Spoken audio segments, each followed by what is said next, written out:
So to kind of put the bookend on the Virginia discussion, I wanted to talk about, like, let's say that the boogaloo popped off on Monday.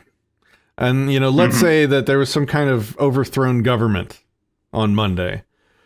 Like, what do you think would be happening now? I fully think that if, you know, some kind of revolution happened today, we very likely might end up worse off rather than just the status quo.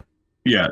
Yeah, no doubt. And it was because of those 20 to 40,000, you know, Republicans that were involved there. Like, unless you change people's minds on freedom and teach them actual freedom instead of respecting the boots that are stomping on them, I don't think that we want to root for it. Like, I think, well, go ahead and respond to that, and then I want to talk about the boogaloo memes.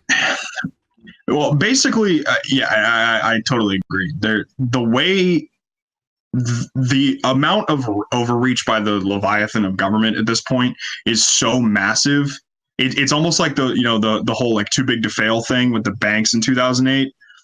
It's like if it came down collapsing, like society itself would fall apart because there would be just this massive power vacuum that every side with some fucking axe to grind would be like, oh, well, now there's no central authority to tell us to stop. So now we're just going to go massacre our political opponents. Ha ha ha. And then more people will die. And you're absolutely right. It'll be worse off than we are now because, you know, the cops in the military, they're going to start, you know, having a little bit of an inward, you know, self-reflective moment and be like, well, it's my family's like food on the table for my family or, you know, sticking up for my principles. And we all know which way they're going to go. You know, they're not going to sacrifice the paycheck. They're not going to sacrifice the food on their table for, you know, standing up for some cause that they might not even fully believe in. So it's just, you know, it creates a situation where, like, if you pull the plug or whatever, and the whole thing starts to go down the drain, then it just gets so much worse. And with the tension the way it is, like, yeah, the little like street battles and like these leftist controlled cities are kind of just like a microcosm of that. But if we actually had like honest to God violence, like people dying and like getting shot and everything like that, yeah, like it would just, the whole thing would collapse into absolute madness. And it would probably, I mean, speaking from the state of Texas, which is a Republican-ruled area, there are significant problems with the other side being in power. And and once you're in a state of like revolution, you know, where you're overthrowing governments and instituting new ones, unless you're doing it in a highly, like, the thing about the founding fathers, how much hyper intelligent thought and philosophy they poured into and debated into and tore apart and put back together the structures that they tried to set this government up on. Do you think that would happen if the boogaloo popped off in Virginia? Do you think there would suddenly be a council of hyper intelligent philosopher commanders that would be ready to step in and institute the most fairest, you know, philosophically correct government ever? Hell no. That's not how it works. No, it like I said, it would be a gigantic power vacuum with every single little group and every single little, you know, it would be violence on a scale that we've never seen before in our lifetimes, because it's, you know, every neighbor that you ever pissed off for, you know, not returning their tools when they borrowed them or when you borrowed them, they're going to come and, you know, try to like murder you and your fucking family in the middle of the night because they know that they know they can get away with it. So it's like, there's, yeah, if the power vacuum is removed at this point, it would be like if you ended the Fed overnight, which obviously the end goal is to obviously end the Fed, but it has to be done in steps. Like it has to kind of be like a graduated process, because if you just pull the plug immediately, the entire world economy collapses because everything's based on the petrodollar. So it's like if you pull the plug right now, there would just be like an utter spasm of violence, like unseen in the Western world. because people are not woken up to liberty. Even the Republicans out there marching for liberty have no fucking idea what they're marching for. Like they're marching for gun rights and Republican rule, not liberty. Like even advocating for a tiny minarchist's tiny drown it in a bathtub government is still not advocating for liberty. It's advocating away from liberty. You don't advocate for a tiny tumor and call yourself a freedom fighter. That's not how it works. You don't call yourself a doctor, advocating for a tiny tumor. You're not a doctor. Don't call yourself a doctor. Don't call yourself a freedom fighter if you're advocating for a tiny mechanism of fascistic control over people. We removed 80% of the tumor, so now it's fine. And we're a good doctor. and we're the best. So, in the beginning of the stream, I talked to you about I poked you with a stick. I was like, why didn't you do more? Mm-hmm. Why didn't you boogaloo? Why didn't you kick the fence down? Yeah. But on the other end of that, I'm trying to say I'm glad you didn't, because I don't think the world is ready for it. And I think the status quo, as shitty as it is better than what would result from an armed bloody revolution as of right now. That doesn't mean I'm not advocating an end to government. I'm not advocating half measures or a slow transition to liberty. I'm not advocating any of that. Mm-hmm. I'm advocating 100% liberty today. But the way that we achieve that liberty, I don't think is any kind of revolution. I think it's by changing hearts and minds. I think it's by raising children better, more peacefully, in a home environment that is how we want the world to be, in a voluntarist home. So it's like they always say that any philosophy that requires a new type of human is doomed to fail or is utopian. That's absolutely true. Right. Except that there is a way that you can kind of create different types of humans, and that's by parenting better. Because the environment that we exist in as children, when we grow up and become adults, affects the entire worldview for the rest of our lives. So we can change the world through parenting better, and we can change the world by waking people up to voluntarism. But that is a very long game. That is a long game. And I think we have to be careful with taking extreme measures before there's enough people woken up to that. Because like I've been saying, I think it'd turn out a lot worse. A lot worse. Right. Yeah, I completely agree. I mean, I think there will be a revolution, but like you were saying, it's going to be in the hearts and the minds.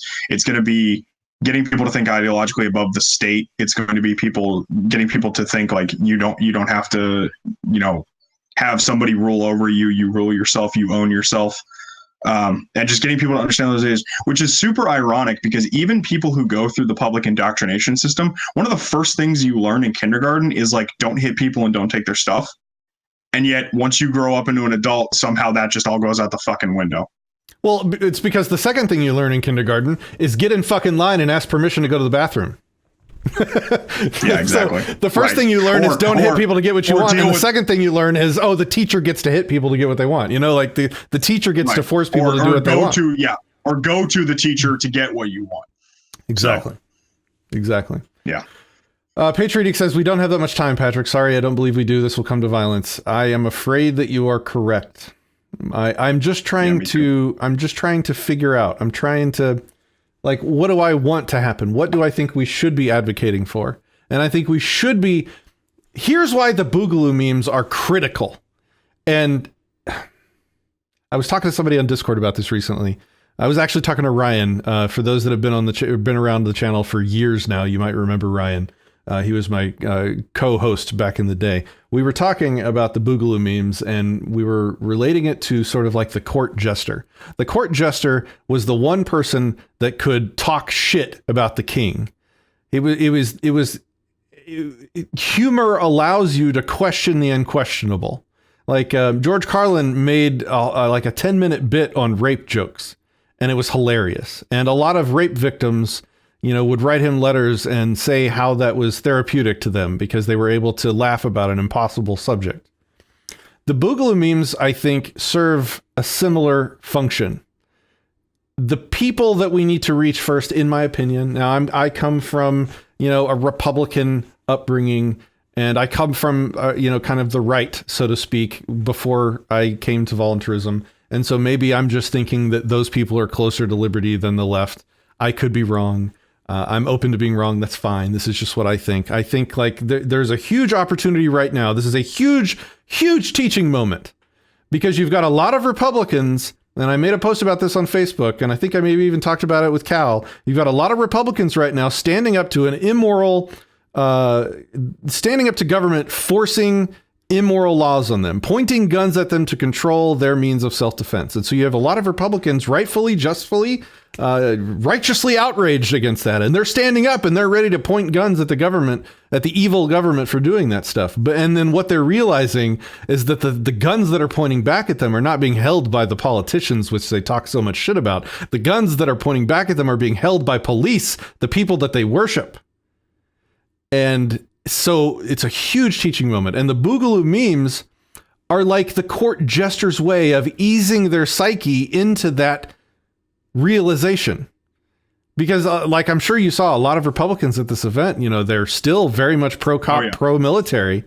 But the boogaloo memes, it's like, oh, we're just joking. We're just joking. But it allows the reality of the situation to sort of get past their mental barriers.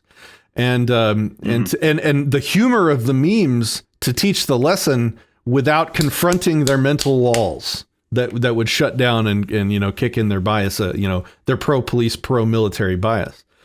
I think it's huge. Right. I think it's amazing how sort of like the human milieu has developed this thing called a meme, which allows us to communicate controversial ideas with humor and to, you know, to get around people's mental barriers with them. What do you think? I think it's huge. I think the boogaloo meme should be embraced. No, I completely agree. I mean, some of them are kind of like getting a little like stale because they're just getting into these like hyper like specific situations where they have like they're like becoming like leftist memes where they have like a wall of text before you even get to the picture. It's like guys, like calm down. Like it doesn't have to be that specific, but like that's just the boomers. I get the spirit. That's just the boomers. I get the spirit. But no, I completely agree because like, you know, like you, I also came from a like, you know, hardcore like Republican borderline neocon background before I came to all these conclusions and stuff like that. And I agree 100% that the right is definitely a lot more primed for liberty than the left, because basically all you have to do is kind of push them past the sacred cows of the cops and the military. Because a lot of the people that call themselves like true conservatives or whatever, they'll talk all fucking day about limited government and, you know, they don't like taxation and blah, blah, blah. And then it's like, okay, well, just take that and then go to its logical conclusion and then just realize that all these laws and all these fucking edicts and codes and whatever else you want to call them, semantics, they're all unethical. You rule yourself. You're the only person that has control over your life. Nobody else can take control of your life. And you're responsible for it, and you have to own up to that responsibility. Because that's, I think, another part that's kind of missing is like the aspect of personal responsibility. Because, like we were saying, you know, what the second or third thing you learn in kindergarten is that you can go to the teacher to get shit done. So people take that mentality and they apply it to the government, and then therefore the government, you know, increases in size and grows because more and more aspects of our lives are under their control because people don't want to deal with the reality of having to actually take responsibility for their actions. So yeah, they're a huge teaching moment. And that was kind of that was honestly, if you want to like circle back all the way around, that was one of the main goals for me personally while I was there. It was trying to reach some of these Republicans, you know, trying to break through their fucking conditioning, just, you know, just for even for a brief moment, just to get them to, you know, kind of just go, huh, you know, yeah, maybe that guy is onto something. You know, maybe he does have a point about that. You know, maybe he does have a point about the fact that like the governor completely and utterly fucking overreacted and put all this like security, like visible pillars of the security state that we've all been railing against for years in their faces, staring back at them. And yet some of them are still like, oh no, they're all good people. They wouldn't do that. Like, really? Like, it's staring you in the face. Like, they're right here. They're not taking their badges off and crossing over the line onto our side. You know, they're not taking the barricades down and letting us through. You know, they're following orders like they were told. So it's like you have to break through that. You have to get through that sacred cow. It's like it's like what Scott Horton always says. You have to fight the right from the right and the left from the left. So yes. So the conclusion bookend that I wanted to put on it was, the same conclusion I put on our guillotine to the courthouse march when we were criticized, was that the benefit of the event was getting a bunch of people together to stand shoulder to shoulder, to experience a sense of community, to experience what it's like to stand in opposition to immoral government. It just eases people in to something that is normally very uncomfortable to anyone that's been indoctrinated in the entire system that we've grown up in here the past 100 years. It's very uncomfortable to think about resisting an immoral government when that government is yours. When it's effectively the parent. It's like resisting your own parent. And right. And so that event is hugely powerful. The other advantage is that it shows those people that they're not small in number. There's 20 to 60,000 of the people there that are ready to help each other if needed. That's powerful as well. So almost it's like the benefit of the event was not the message it sent to the politicians. It was the message that it sent to the people that attended, I think, is the benefit. Absolutely. I think that's important.